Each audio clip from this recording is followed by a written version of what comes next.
लागि चाहिँ ठुलो बनाउने यसलाई एक्सपान्ड गर्न सक्छौँ। अनि बाबु प्रमुख अतिथि आउनुभयो मेयर साहब नमस्ते गर राजा भन्दा उसले नमस्ते गर्नु। फेरि बाबु उहाँ दुर्गा बहिनीले फोटो खिच्नुभएको छ नमस्ते गर भनेर नमस्ते गर्छ। यो अलिक तलमाथि गर्छ, यसलाई अलिक मिलाउनु पर्छ।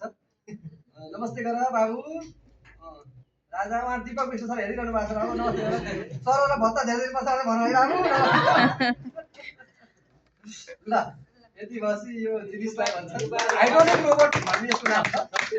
हामीले गैँडाकोटमा आजभन्दा 4 वर्ष पहिला यो कोट राम सर नबसेको बोल्दै म आफै त्यतिखेर पनि यो चाहिँ अहिले लहर पनि भने नै यसलाई भाइरल गराउने अभियानमा छु। यहाँ चाहिँ पाइएन। मध्यगञ्जमा चाहिँ यो राम्रै कार्यक्रम गरियो। यो बाबुको हात जोडेको जोडे यो के हो? सर यो पेन्डाल मात्रै गर्छ के? यो हैन हामीले सिकाएको यो तर मेरो बच्चा चाहिँ यतापट्टि हात राखेर अनि पुरै मिलाएर उनीहरूले हातै जोडाएर एकदम साह्रै राम्रो प्रोजेक्ट बनाए।